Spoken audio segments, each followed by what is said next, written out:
Olá, eu sou a Carol Nogueira e esse é o Item Mais da CNN.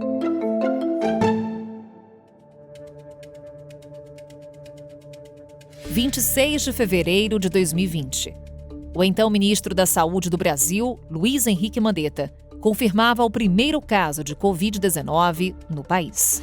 Um paciente vindo, daqui a pouco vocês vão ter o passo a passo, mas um paciente que ficou na Itália do dia 9 até o dia 21 de fevereiro, chegou, Socorro Grosso, nosso representante da Pan-Americana de Saúde, da Mundial de Saúde também está aqui.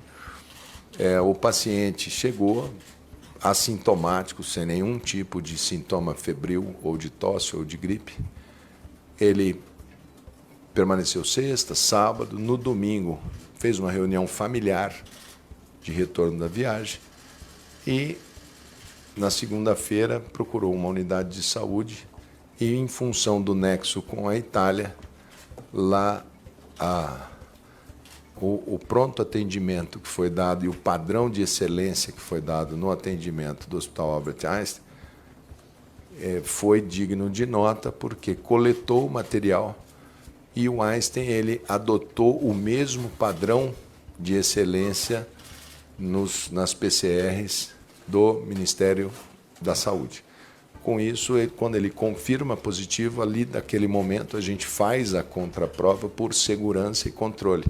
Mas dali daquele momento nós já disparamos as medidas, assumindo o caso já como um caso na prática de atenção à saúde, já como uma prática de cuidado intensivo dele e dos seus contactantes. Olha só, gente, chegou a informação pra gente agora que São Paulo teve a primeira morte pelo novo coronavírus. O Brasil acaba de atingir a triste marca de 100 mil mortos vítimas da Covid-19. Porque os hospitais ali de Manaus sofrem com a falta de insumos para atender os pacientes e, enquanto isso, os moradores eles vão fazendo fila para conseguir oxigênio para familiares, parentes, amigos contaminados pela Covid-19. Hoje chegamos na marca de 200 mil mortes por Covid-19.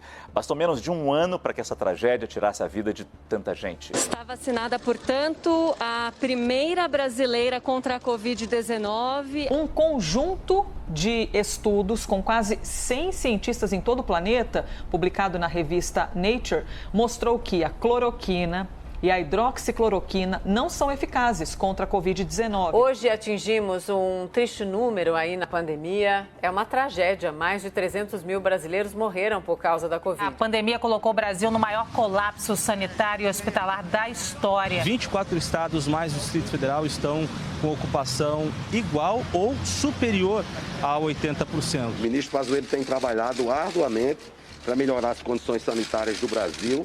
E eu fui convocado pelo presidente Bolsonaro para dar continuidade a esse trabalho. E agora a gente viu a fala do presidente do Supremo Tribunal Federal lamentando a chegada do Brasil ao índice trágico, inacreditável, de 400 mil mortos pela Covid-19. Em que o Brasil atingiu a marca de 500 mil mortes por Covid-19 e está se aproximando dos 18 milhões de casos. A variante Delta corresponde a 91% dos casos de Covid na cidade de São Paulo, segundo a análise da Prefeitura. 600 mil mortes pelo coronavírus. E a variante Ômicron fez o mundo voltar a bater recorde de novos casos da Covid-19 na primeira semana de 2022. Enfim, nós estamos preparados para enfrentar uma maior pressão sobre o sistema de saúde. Passados 2 anos, o país ainda busca reduzir os números de mortes e novos casos de Covid-19. E o mundo ainda discute se e quando teremos o fim da pandemia. O temor de novas ondas provocadas por variantes, como a Ômicron, impõe a manutenção de medidas de prevenção. No Brasil, um símbolo de que a preocupação com o coronavírus ainda é grande foi o cancelamento ou adiamento das comemorações públicas do Carnaval pelo 2º ano seguido. Começamos esse episódio ouvindo a Etel Maciel. Ela é epidemiologista e professora da Universidade Federal do Espírito Santo. Doutora Etel, mais uma vez, muito bom lhe ter por aqui. Bem-vinda ao Item Mais. Obrigada, Carol. Um prazer estar aqui com você. Doutora, vai ser inevitável a gente traçar aqui os aspectos onde o Brasil conseguiu avançar no combate ao novo coronavírus e onde fracassamos. Qual o balanço que a senhora faz dos últimos 2 anos? Olha, Carol, infelizmente nós tivemos mais erros que acertos. Os erros até agora, a gente não tem protocolos clínicos de atendimento que visem, né, todas as etapas do adoecimento da Covid-19, atendimento na atenção primária, na atenção secundária, né, especializada, nos hospitais. Então, até hoje não temos um protocolo que englobe todo o país e que diga para cada local e para cada fase da doença o que precisa ser feito. Muito recentemente, nós tivemos uma expansão aí do nosso programa de testagem, mas ainda seguimos com muita dificuldade em fazer os testes, né? E ainda sem um programa mais robusto que possa, por exemplo, distribuir, agora que temos os autotestes, né, Carol, também numa política pública para distribuir para aqueles que precisam mais. Então, não temos ainda um programa robusto de testagem, também falhamos nessa parte. Falhamos muito também, Carol, naquela ideia que persistiu por muito tempo de tratamento ineficaz. Então, perdemos muito tempo nisso, gastamos dinheiro público, com ações que eram completamente desnecessárias e naquele momento já sabíamos que eram ineficazes, inclusive lançando aplicativos, né, em site do Ministério. Então, foram erros muito consistentes, né, e que permaneceram e que seguimos até hoje. E que acabam, Carol, dificultando agora, quando nós temos medicamentos eficazes, dificulta a incorporação deles no SUS, porque a população fica confusa, a gente não tem uma política de incorporação desses anticorpos monoclonais, desses antivirais que já foram aprovados em outros países, alguns aprovados aqui na nossa Anvisa também, outros em avaliação, mas também não temos uma política de incorporação desses medicamentos. E onde acertamos mais, apesar de toda a confusão que foi gerada desde o início, com muita desinformação, fake news, né, mentiras, foi a vacinação, que a partir do momento que os estados e municípios assumiram as ações de vacinação, nós conseguimos avançar. E a compra, claro, né, das vacinas, depois de muita pressão, mas elas chegaram e a população se apresentou para ser vacinada, né, Carol? Porque isso é muito importante. E mostramos a força do nosso SUS, né, doutora? E também do nosso Plano Nacional de Imunização, que é referência no mundo. Doutora, após a confirmação do primeiro caso de Covid-19 no Brasil, assim como em outras partes do mundo, o que assustava em grande parte é porque estávamos naquele momento lidando com um vírus completamente desconhecido. Faltavam informações sobre a doença. Mas em que medida as questões políticas atrapalharam as ações sanitárias e de saúde no Brasil?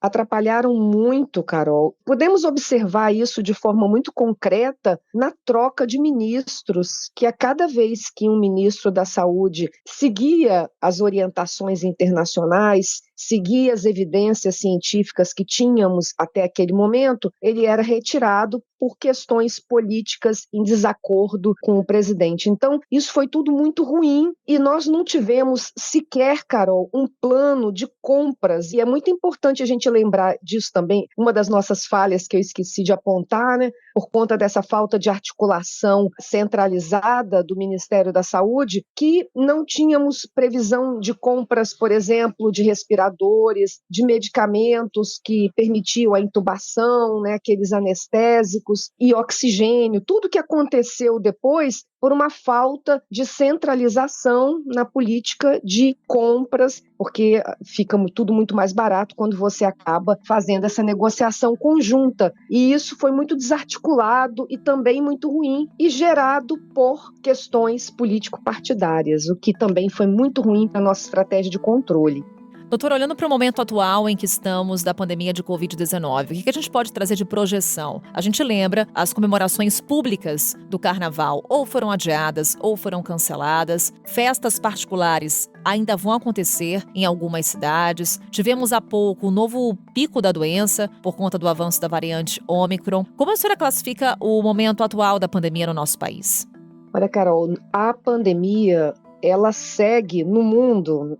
principalmente nos países que já estão com a vacinação mais adiantada. Nós estamos chegando aí a 80% da população adulta vacinada. Nós estamos ainda com um percentual pequeno de dose de reforço. A gente precisa avançar mais, mas a maior parte dos países europeus, países do hemisfério norte e também chegando nos países da África, que a gente teve uma dificuldade muito grande no início para iniciar a vacinação, a gente também já consegue aí chegar perto de 60% do mundo vacinado, da população mundial vacinada. Então, isso é muito importante para a nossa estratégia de controle. Nós dependemos de todos os países estarem seguindo nessa vacinação, ampliando a sua cobertura vacinal. Então, nós estamos vendo agora países da Europa que estão bem adiantados, né, na vacinação, tirando todas as restrições, chegando ali na primavera, né, verão do hemisfério norte, já retirando todas as restrições e tendo um retorno ao mais próximo do normal que nós vimos desde o início dessa pandemia.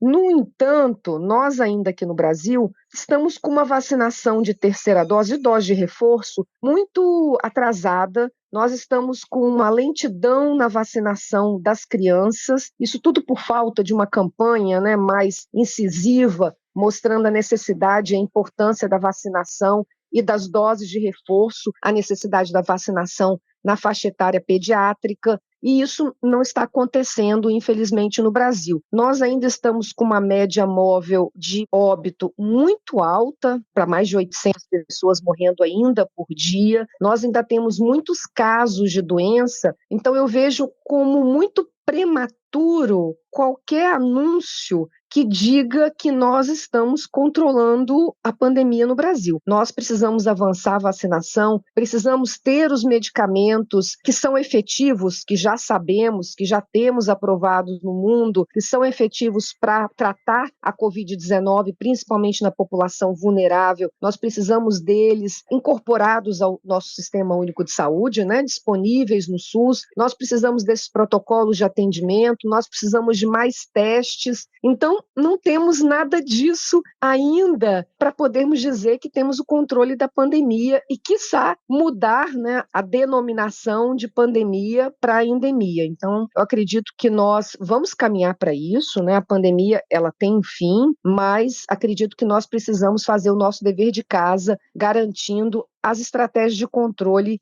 de forma mais efetiva. Doutora, há 2 anos, confirmação do primeiro caso de Covid-19 no Brasil. Vou para uma pergunta bem pessoal, doutora. O que a Covid-19, esse período de pandemia, lhe ensinou enquanto epidemiologista? Olha, Carol, foram muitos ensinamentos, mas acho que o mais importante, que eu diria assim, que eu mudei muito, o trabalho que eu fazia antes e o trabalho que eu faço agora, como vários outros cientistas, né, pesquisadores, a gente falava muito para nós mesmos, a gente falava nos congressos, estávamos aí publicando os artigos, fazendo as pesquisas, mas a gente comunicava muito pouco com a sociedade. Eu acho que essa pandemia nos ensinou a importância desse estreitamento entre a imprensa e a ciência, no sentido de possibilitar que a população compreenda as pesquisas que estão sendo feitas e que possam entender a importância disso e como aplicar na sua vida prática. Então, acho que essa foi a maior lição, a importância, né, da divulgação científica, não só fazer ciência, mas comunicar essa ciência de uma forma que as pessoas possam compreender.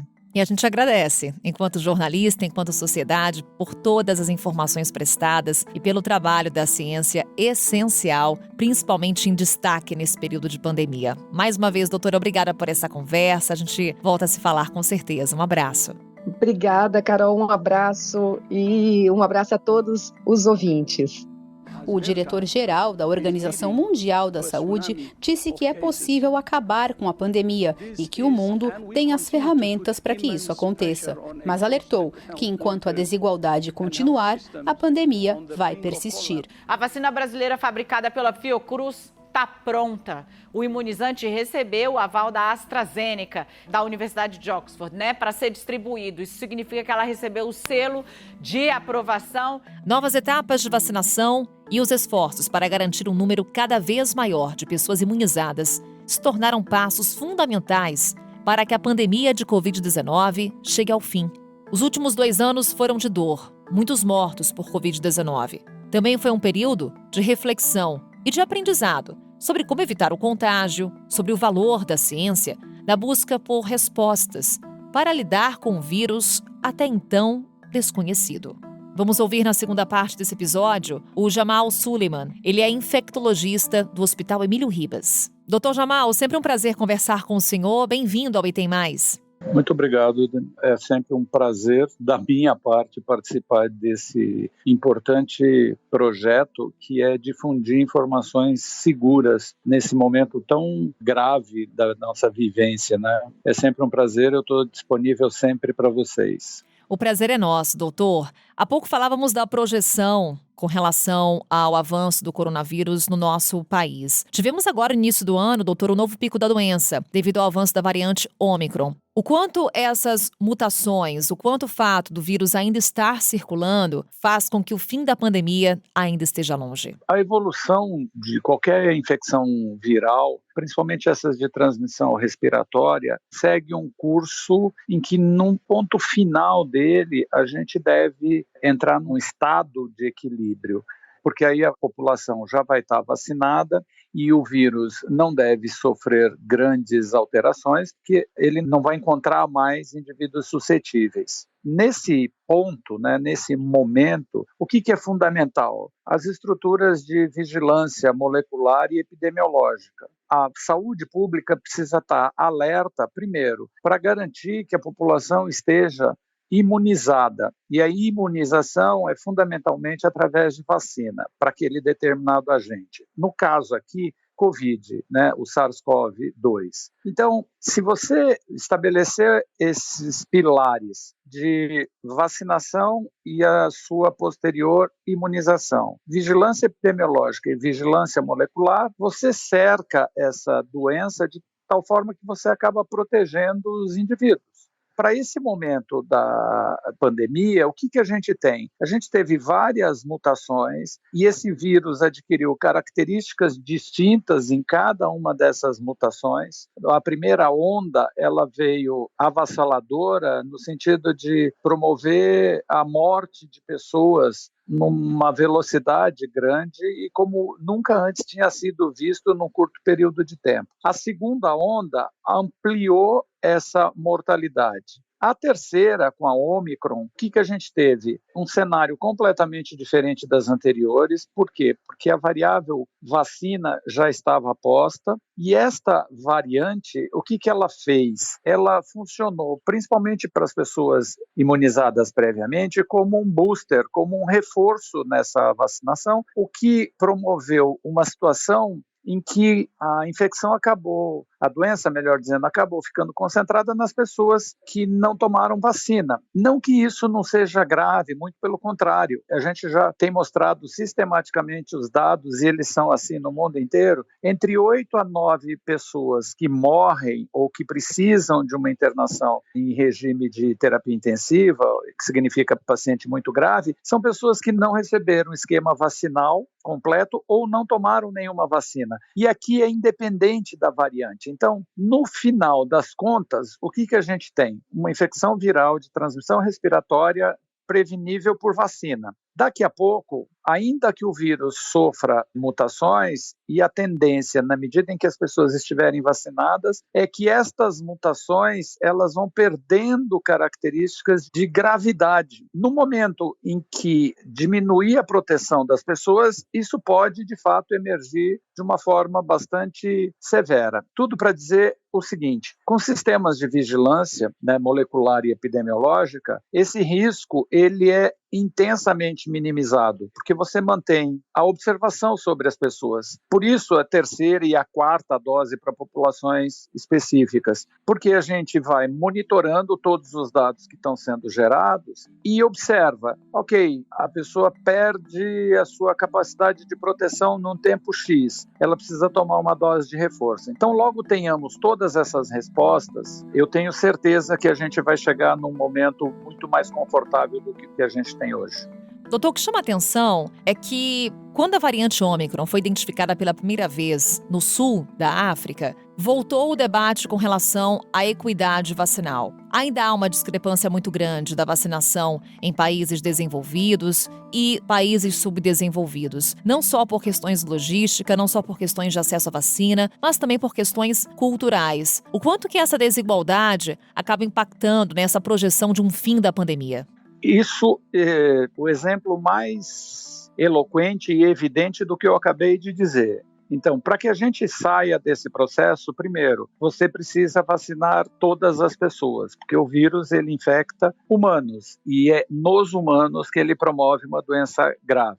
E aí você precisa expandir o acesso imediatamente para todos os humanos. Tem a questão cultural? Tem. Não é por outro motivo que a gente faz essas campanhas, né, de informação, que é o que a gente está fazendo nesse momento. Existem diferenças culturais entre todos os povos do planeta, mas é fundamental que o indivíduo se aproprie da informação para que ele possa partir para a proteção. Eu vou dar um exemplo aqui de uma outra pandemia que eu vivi e continuo vivendo, que é a do HIV/AIDS. Quando as drogas antirretrovirais emergiram para o tratamento, as drogas antirretrovirais de alta potência começaram a ser administradas nos países desenvolvidos, o que se dizia é: você precisa ter uma complexidade muito grande do ponto de vista de assistência de laboratório para poder usar esses produtos. O Brasil mostrou que não era necessário isso, era necessário ter um corpo técnico de médicos suficientemente bem formados,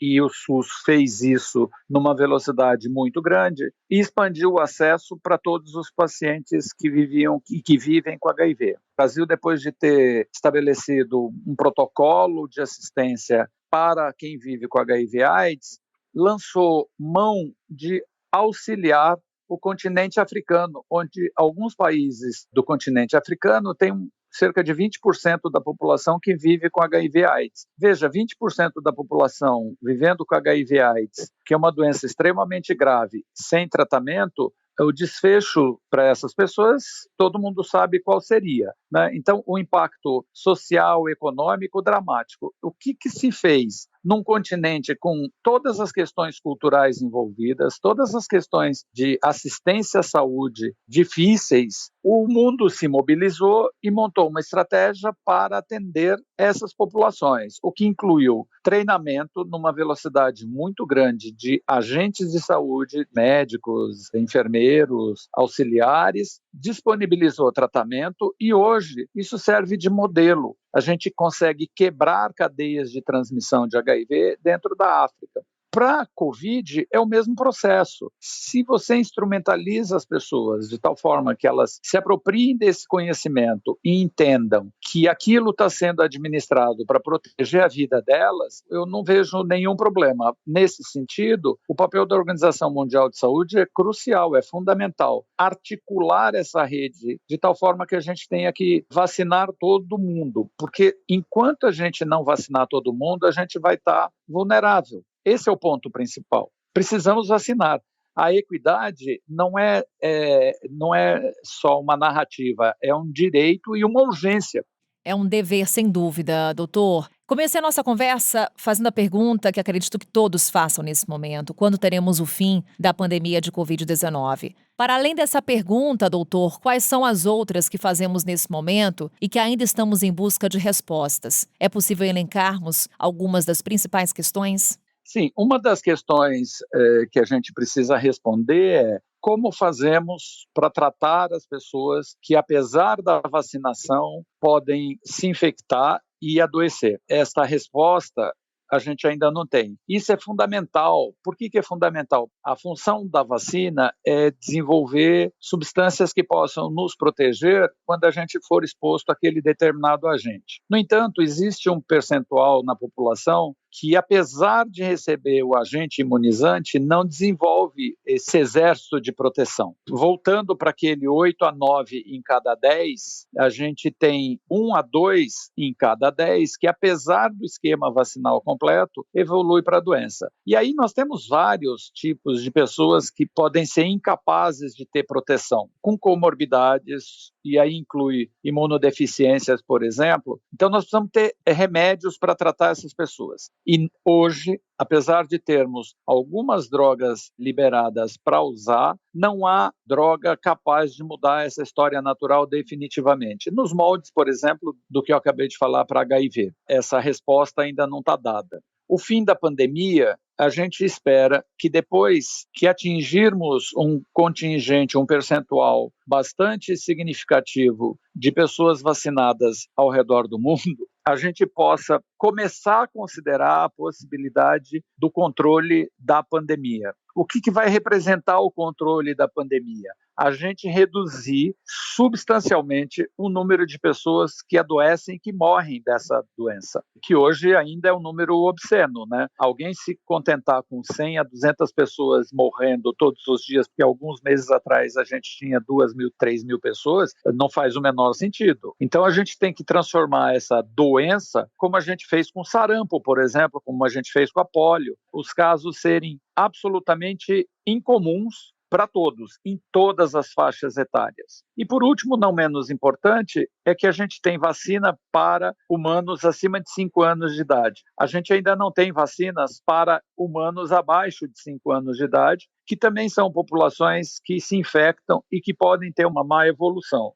Então, a gente ainda precisa ter essa resposta, quão eficaz essas vacinas são, porque seguras elas a gente já tem. A informação é as vacinas são seguras. O que nós precisamos definir é quanto de efetividade esse produto dá para quem tem menos de 5 anos, porque o cenário do seu sistema imunológico é diferente do de um adulto. Então, é uma resposta que a gente ainda precisa ter. Dr. Jamal, mais uma vez, nosso agradecimento por estar conosco aqui no Item Mais. Até uma próxima, doutor. Um grande abraço, Carol, e contem comigo. E que a gente encontre logo essas respostas, doutor. Obrigada, um abraço. Um abraço.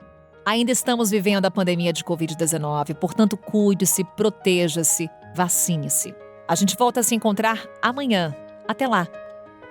Com a minha apresentação, Carol Nogueira, este podcast foi produzido pela Maremoto para a CNN Brasil. Roteiro e pesquisa, Lucas Scherer. Pauta e produção, Danilo Santana. Edição e sonorização, Felipe Gomes. Coordenação geral, Paula Weinberg e Felipe Gomes. Coordenação de produto, Verônica Schneider. Coordenação editorial, Diego Toledo. Você também pode ouvir o Item Mais no site da CNN Brasil e aproveite para conhecer os nossos outros programas em áudio. Acesse cnnbrasil.com.br/podcasts.